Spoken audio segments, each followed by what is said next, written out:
Bonjour, je suis le groupe 7 de la 3D et je vous présente mon oral sur l'EMC avec comme thème si les JO n'étaient pas que du sport. Donc, je vais vous présenter l'oral en plusieurs parties. D'abord, une présentation sommaire des JO. Ensuite, les enjeux des JO modernes accompagnés d'exemples. Ensuite, je vais vous raconter dans le détail l'enjeu politique des Jeux Olympiques. Ensuite, l'efficacité et les effets de cet enjeu. Et ma conclusion. La présentation sommaire des Jeux Olympiques. Les Jeux Olympiques sont une compétition traditionnelle venue de Grèce antique et qui consiste à réunir aujourd'hui les meilleurs spectateurs du monde, les meilleurs athlètes du monde tous les 4 ans. Il existe des Jeux Olympiques d'été et d'hiver. Les premiers Jeux Olympiques remontent à environ moins 800 avant Jésus-Christ, ont été oubliés pendant plusieurs centaines d'années. Ils ont été remis au goût du jour en 1894 par Pierre de Coubertin lorsqu'il fonde le CIO, Comité international olympique. Il crée les Jeux olympiques modernes, les premiers Jeux olympiques en 1896 à Athènes.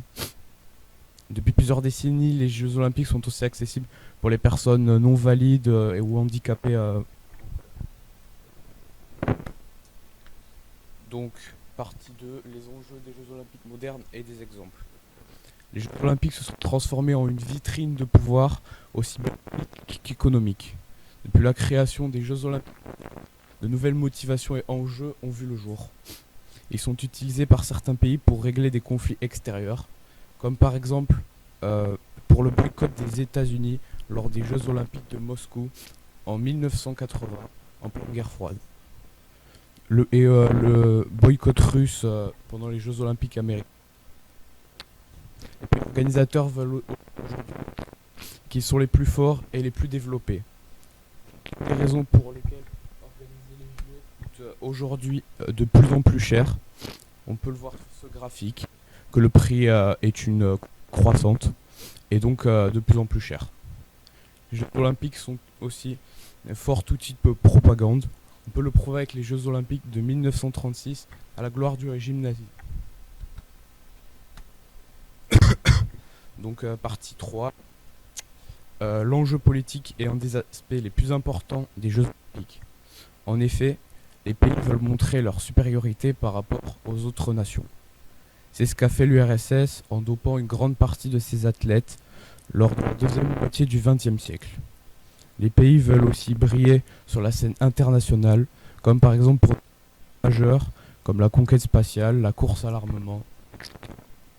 Les Jeux olympiques, qui étaient à la base non politiques, se voient très influencés par celle-ci.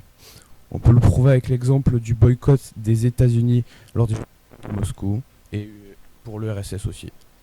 Ce n'est pas la paix et l'amitié, les maîtres des Jeux olympiques, mais bien la politique. En 1936, lors des Jeux olympiques de Berlin, ou plutôt les Jeux nazis, il s'agissait plus de Jeux olympiques politiques que sportifs.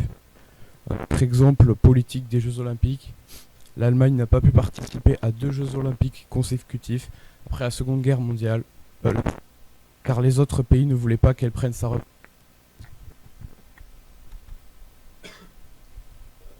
Partie 4, donc l'efficacité et les effets des Jeux olympiques sur cet enjeu. Les Jeux olympiques apportent des effets positifs et négatifs, donc point positif. Une nation mal vue par des autres pays peut ressortir des JO avec une meilleure image de par sa magnifique cérémonie d'ouverture ou d'une très bonne gestion et organisation. Elle peut aussi gagner en prestige grâce à un nombre conséquent de médailles d'or remportées, de rejoindre des projets internationaux, économiques, politiques.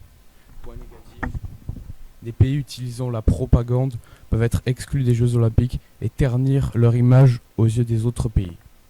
Les pays pratiquant le dopage pour améliorer l'image peuvent aussi être exclus, donc avec l'exemple de l'URSS, comme je l'ai dit.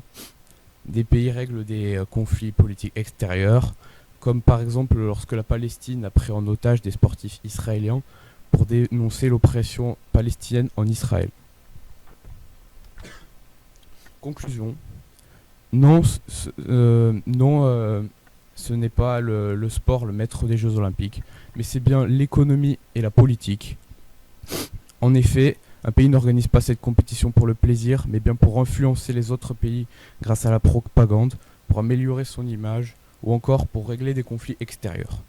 Les Jeux Olympiques, qui étaient à la base des Jeux pour la paix et l'amitié, sont devenus des jeux de manipulation, de politique et d'économie.